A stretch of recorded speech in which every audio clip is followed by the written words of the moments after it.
So again, it's a waste of our time. But don't say that to someone that's worrying, because in that moment, in that moment, their brain is totally impaired. If you Yeah. say, "Why are you worrying? You need to stop worrying." People are like, "I know that, but I just can't stop my brain from worrying." It's almost Yeah. like there's been a detachment from the body and the brain. Like my brain is going on an exercise right now, right? Welcome to the Kicking It with Doree podcast. My guest today is Jummy Olawale. Jummy is a licensed professional clinical counselor, life coach, speaker, blogger, and podcaster. She's also the owner of Focus Counseling, which is her private practice in Grandview Heights, Ohio, where she provides individual and couples therapy. She earned her first degree, a Bachelor of Arts, in England. She's also a married mother of 2 lovely children and enjoys running and coffee to maintain her sanity. Welcome to the show, Jummy. Hey, thank you for having me. Oh my goodness, we've been having a grand old time chit-chatting here. And I don't know Jummy from a former life, but I feel like I do because she just has this very, you know, just the spirit and this personality that just makes you feel like really welcoming, which is something that someone in her line of work should have, but not everybody does. And I think that's one of Oh, her strong suits. So I'm really glad to be talking with you today, Jummy. I know you're a busy woman and I appreciate it very much. thank you, Um, Derry. Thank you so much. I want to start off like I do almost always with talking about your background. Are you a native of America? Have you always lived in Ohio? How did you, become, the professional that you are now and start your own practice? Talk to us about that journey that you had. Sure thing. So, as you can tell, I have an accent, and it's an amalgamation of different accents put in one. So, I was born in Nigeria, and I lived there till I was sort of in middle ish, heading to high school. My mother was born in England, so we all moved to England at some point when I was like in middle school. So, I went to school in England, did my high school there, went to college there, studied psychology and natural science, and then I got married, and my husband dragged me to Columbus. So that's pretty much how I ended up. That's pretty much how I ended up in Ohio. And I've always wanted to be in the field of mental health.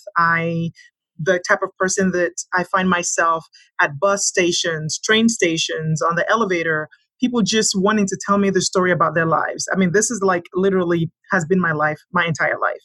So I enjoy listening to people. I enjoy helping people solve problems, and it's just been a natural bent for me. And so when I came to the United States, I went ahead and I got my master's in counseling, and that's pretty much what I do now. Awesome. Like I said, I can tell like that is you, that you are someone that's not only easy to talk to, but someone that is really great at listening, which is something that I think most of us need to do better. We've got 2 ears and one mouth. And, Mm. as podcasters, we can definitely talk, but listening, everyone just wants to be heard and listened to. So that's a great skill that we all can use, whether it's a personal relationship or in business. It's very, very important to be able to know when to speak and when to listen, right? Yes, it is. Yes, it is. It's wisdom. Yeah. One of the things that I want to talk about today is about this thing that plagues some of us, especially us as women, those of us that are type A personalities like myself, which is overthinking. I think it's good to plan. I'll never tell you that you shouldn't plan things, but you also should be able to have a part of your life that you're allowing to be spontaneous and be free flowing. I have a friend in Atlanta who, whenever I talk to him about what's going on the weekend, he always says that he leaves his weekends very unstructured because Mm, everything has to be so rigid Monday through Friday. And for mm, me, I'm a little more flexible and free flowing because I'm not going to an office. I do all of my work at home, mm, my full time business as well as my part time business. So um, it's easier for things to kind of creep in a little bit. It's easy for me to work until 10 or 11 o'clock at night because, if I haven't set up that boundary, everything is right there. I've got a computer in my bedroom as well as an office that's in another room in the house. So it's like, mm. computers are everywhere. Our phones are our computers. And it's easy to overplan and overthink and have our brains be fried with information. So that's kind of what I want to talk about today is, the dangers of overthinking and where it comes from, why we do it, besides the things that I just said, because that's just me. And, Mhm. some ways that we can try to counteract when we feel ourselves going a little bit too far left like that. Yes, overthinking is a very natural thing. It is a very human thing. So if you find yourself overthinking, welcome to the human race. It is something that it's about survival, right? You want to plan if you know that a place is going to be unsafe. You want to make sure that you plan how you get there, how you leave there. So it's something that is sort of evolutionary in a way. Where it gets us in trouble is when we like the word overthink. That means that we overdo. So there's nothing wrong with thinking per se. Where it becomes problematic is when it's used in maladaptive ways. And what does that mean is pretty much overthinking is a way of saying somebody is having anxiety, someone that's worrying about things, worrying about their children, worrying about their job, worrying about once it starts getting in the way of you living your life, once it starts impacting how you live life, like you can't sleep because you're too busy thinking and worrying about stuff. You're not eating well because you're too busy thinking and worrying about stuff. Your blood pressure is going up because you keep thinking and worrying about stuff. That's when it becomes problematic. That's probably when you need to look at your life and reshuffle. A lot of times within this culture, we have so much going on at one time. It is difficult for us to unplug from, like you said, you have a computer in your house, you have one in your bedroom, you have one downstairs. So if social media isn't getting our attention, if you have children, children are getting your attention. If you have a partner, that partner is getting your attention. If you have a job, that job is getting your attention. And I feel like we live in a culture that is constantly demanding things of us, that constantly makes us feel like if we're not engaged in life, in being pulled left, right, and center, then we are missing out on something, that we are not doing enough, that we're not worthy enough. And I think for us as women, it can be very challenging to live in such an unforgiving culture where you feel like, wow, everybody else seems to be doing A, B, C, D, so I better follow and do the same. I think it's helpful for me because I come from a culture where things are a lot more laid back, things are a lot more relaxed. You don't have to take things too seriously. But I have to tell you, having lived in the United States for more than 10 years now, I have become as American as anyone else when it comes to worrying. So overthinking can be awful for us because it is energy draining. It impacts our sleep. It impacts our relationships. We become very irritable. We're not thinking straight.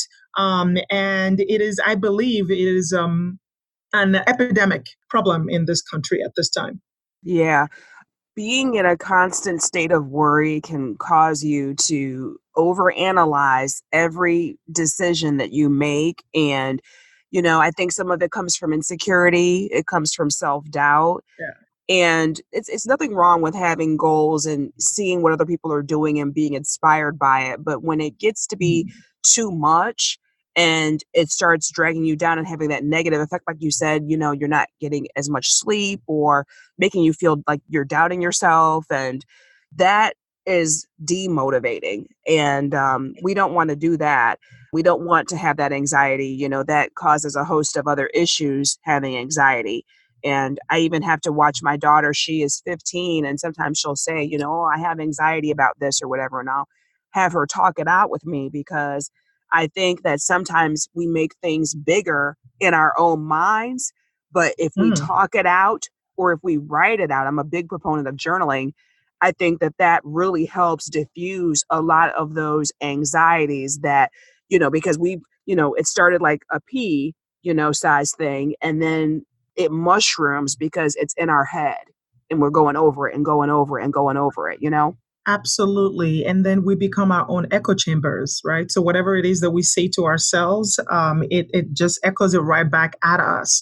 And that's definitely one of the ways that you do beat this whole thing around anxiety and overthinking is you want to make sure that you have a really good village. And what I mean by that is a healthy, supportive network. So maybe really good friends, or if you don't have friends, maybe you want to find yourself a therapist, or if you're somebody that is spiritual, maybe a pastor or an imam or whatever. You want to make sure that the things that you're saying to yourself, it's not just living in your head. You want to bounce it off somebody else that you trust that is also healthy so that they can tell you, no, what you're thinking isn't correct. No, you are overthinking this. No, you're worrying about it too much. Like just pretty much what you did with your daughter, saying, okay, let's talk about it. Because sometimes even hearing ourselves say things out loud, we just laugh at ourselves. I can't tell you how many times I have been in session with clients and they're expressing something that they feel, and then they look at me and we both start laughing and they're like, oh my gosh, that was crazy, wasn't it? That was stupid, wasn't it? Sometimes we just need to say that out loud in a neutral environment where we feel welcome, where we feel like we're not being judged, and we feel like we're going to be listened to.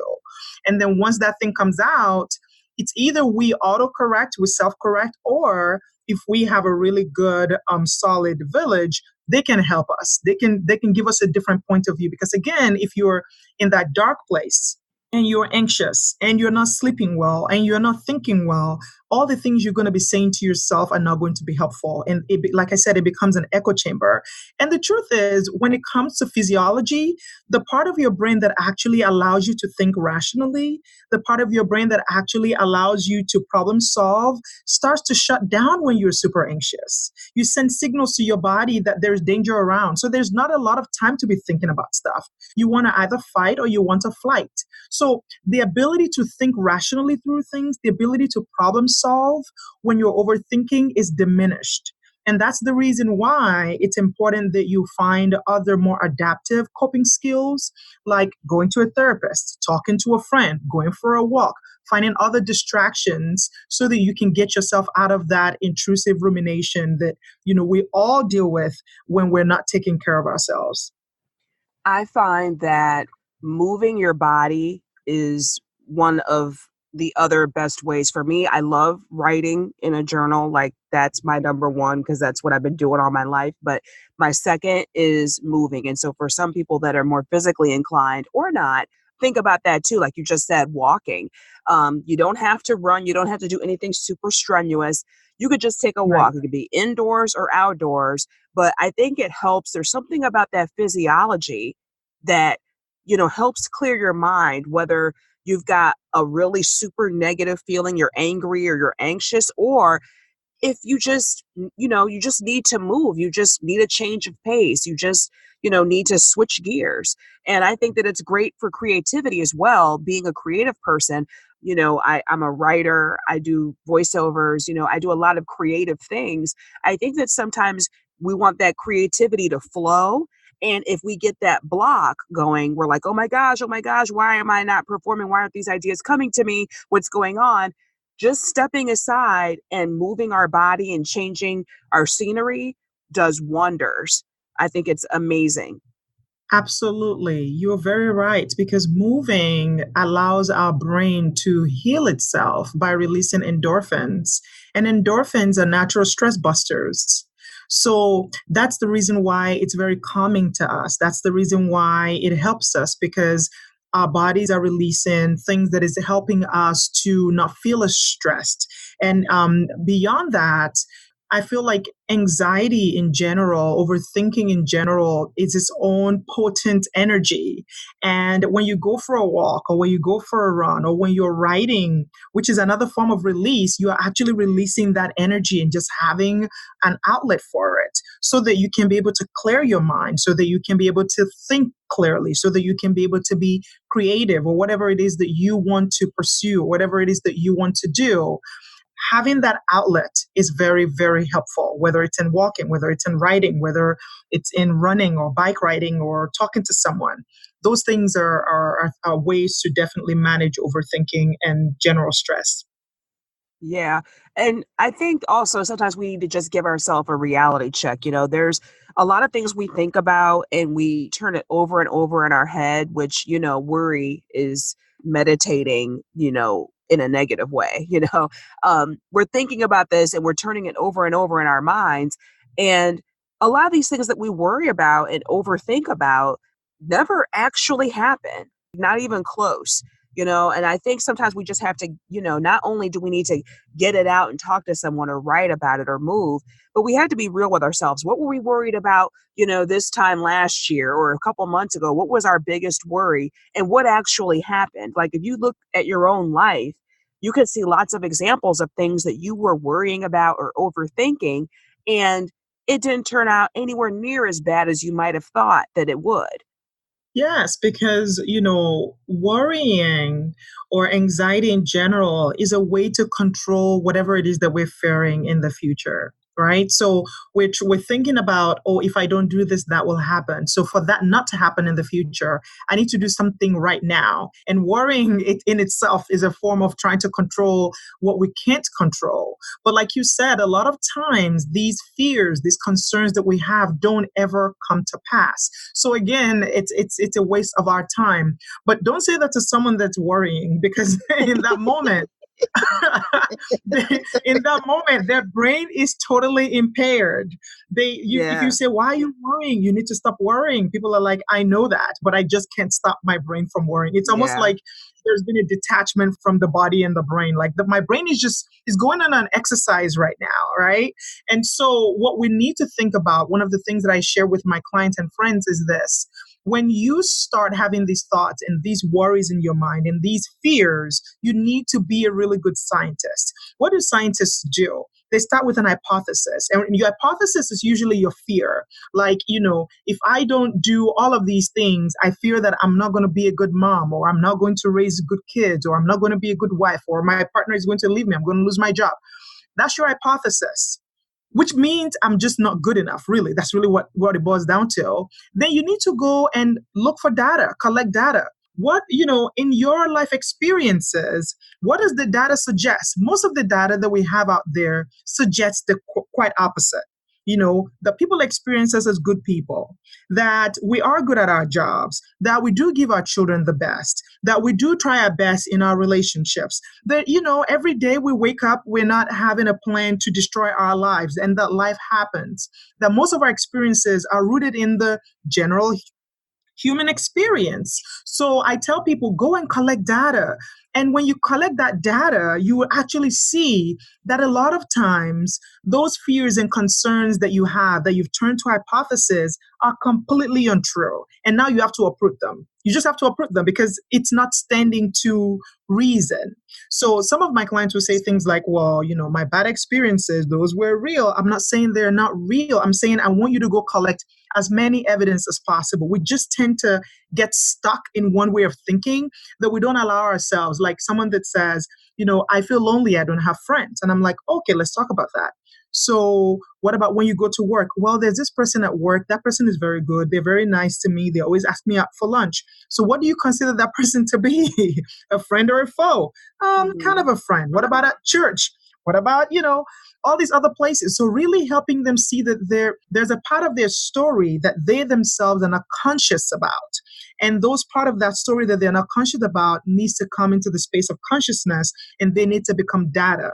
And that's one way definitely of approaching that. Yeah, for sure. And I mean, when you are that picky about your life and it's got to be this way, one, two, three, then that is a perfect suggestion to collect the data because you're the Yeah. one that's making lists and saying, okay, here's my columns, my pros, my cons. Okay, this happens, I would do that. It just depends on how detailed you want to get, but you have to get it out of your head. That's the whole point here. Do you know of a girl in need of some good advice on body image, dating relationships, toxic friendships, premarital sex, building self-esteem, and setting goals? What's Wrong with Me by Doree Allen is a powerful memoir of stories with life lessons that they can use. Get your copy of What's Wrong with Me on Amazon or Barnes & Noble today.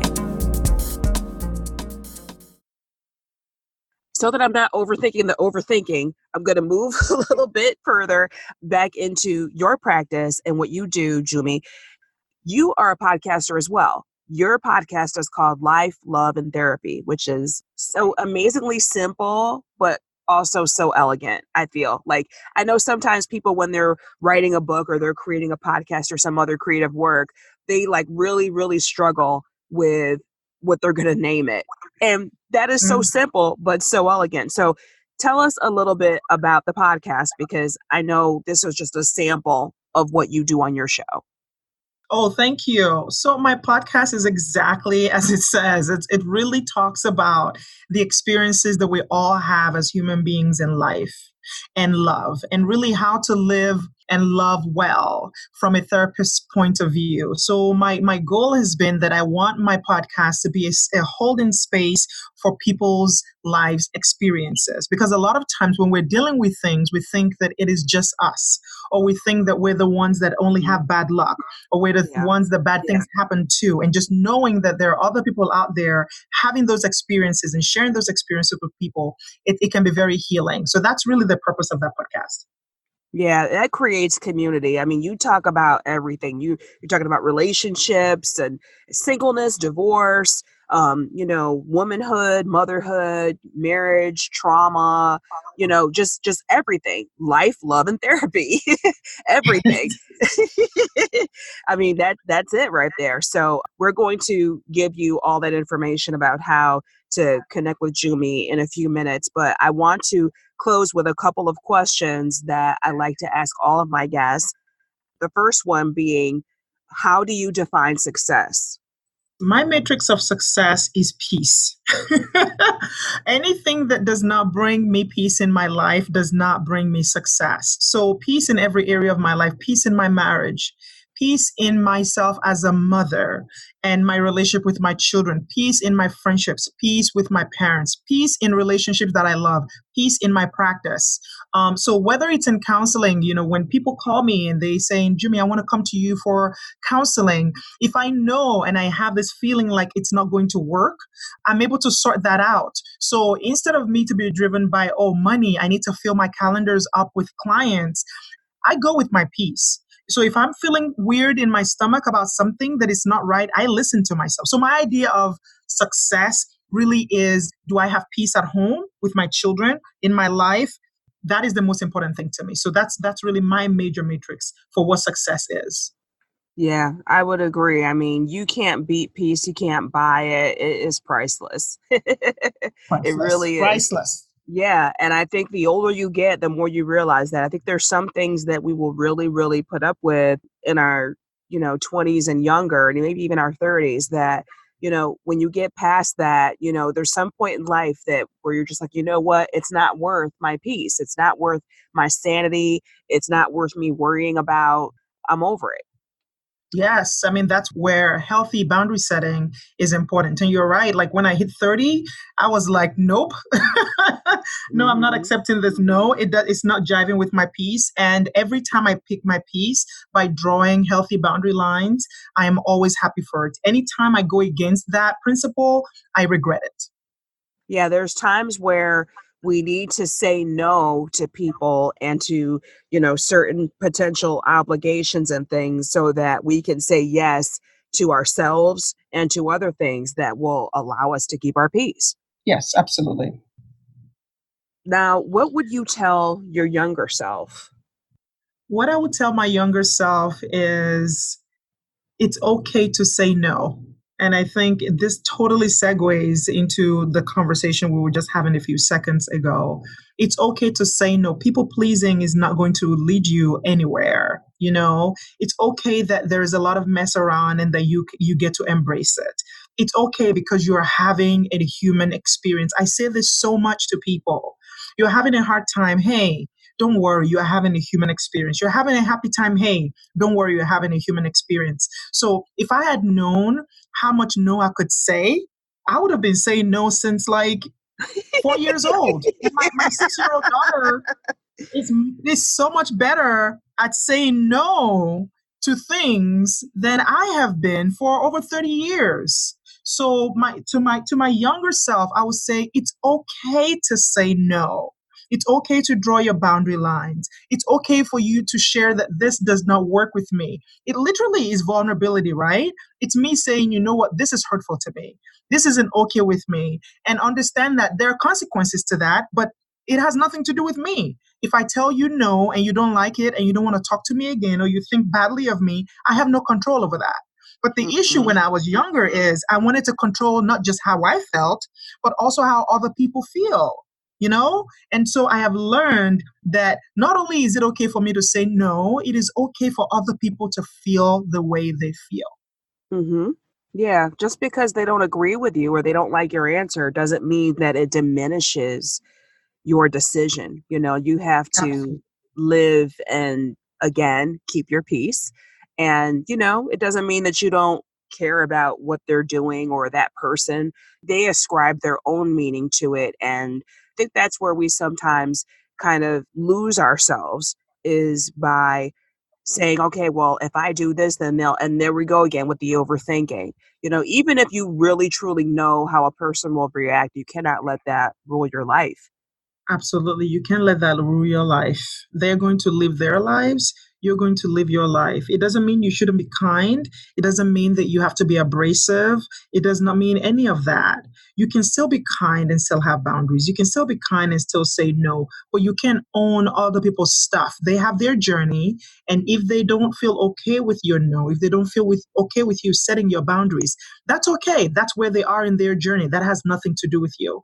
Just do it kindly, right? You want to do it in a kind and gentle way. You don't want to be abrasive. Right, right. Like everybody doesn't need that approach. There's a very small percentage of people, hopefully, in your life that you have to, get in their face because they won't take no for an answer. And you have to not be afraid of that confrontation. But yeah, of course, you should begin being yourself and, that's what it is. You don't even have to explain it. I've heard this saying many Nope. times that no is a complete sentence. So you don't have Yes, it to is. put an explanation after it. You don't have to explain, as a grown person why, you aren't going to be able to do or don't want to do or whatever. Keep telling yourself that. Keep listening to this episode if you need to, because that's really hard for some people. For some reason, we're really little, like you said, 2, 3, 4 years old, and we have no problem. That's like one of the first words we learn is no. But for some reason, this people pleasing comes in and, we're taught, oh, that's not nice. And, and we get out of that. And, sometimes we might need to tap into that, back into that thing that we learned when we were kids. Yes, we Um, do. I want to talk about the conference that you have coming up, Embrace the Mess. Tell us about that. Oh my goodness. You just got me so excited. Again, Embrace the Mess Women's Conference coming up in September is really about helping women understand that it is okay to live a life of imperfection.